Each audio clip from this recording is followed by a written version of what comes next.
একটি মহান ত্যাগের গল্প। হজরত হাসান আলাইহিস সালাম ছিলেন রাসূল সাল্লাল্লাহু আলাইহি ওয়াসাল্লামের নাতি এবং জান্নাতের যুবকদের নেতা। হজরত হাসান আলাইহিস সালাম ছিলেন অত্যন্ত দয়ালু, উদার এবং মানুষের প্রতি সহানুভূতিশীল।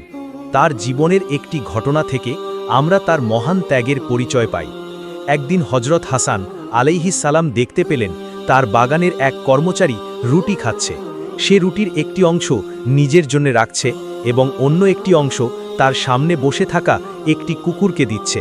হজরত হাসান আলাইহিস সালাম এই দৃশ্য দেখে অবাক হলেন এবং কর্মচারীটিকে জিজ্ঞেস করলেন, তুমি এমনটি কেন করছো? কর্মচারীটি উত্তর দিল, হে আমার মালিক, আমি রুটিটি দুটি ভাগে ভাগ করছি। একটি অংশ নিজের জন্য রাখছি এবং অন্য অংশটি এই কুকুরটিকে দিচ্ছি, কারণ এটি আমার দিকে করুণ দৃষ্টিতে তাকিয়ে আছে। আমার কাছে মনে হয়েছে ক্ষুধার্ত প্রাণীকে খালি হাতে ফিরিয়ে দেওয়া উচিত নয়। কর্মচারীটির কথা শুনে হজরত হাসান আলাইহিস সালাম এতই মুগ্ধ হলেন যে তিনি আর স্থির থাকতে পারলেন না। তিনি কর্মচারীটিকে বললেন, তুমি একটি প্রাণীর প্রতি যে দয়া ও সহানুভূতি দেখালে তা দেখে আমি খুব খুশি হয়েছি। আজ থেকে তুমি মুক্ত। তোমার এই মহানুভবতার কারণে আমি তোমাকে এই বাগানটি উপহার হিসেবে দিলাম।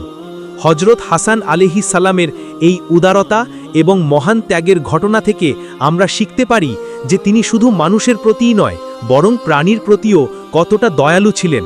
তার জীবনে ত্যাগ, উদারতা ও সহানুভূতির মতো গুণগুলো ছিল অত্যন্ত প্রকট, যা তাকে একজন মহান ব্যক্তিত্ব হিসেবে প্রতিষ্ঠিত করেছে।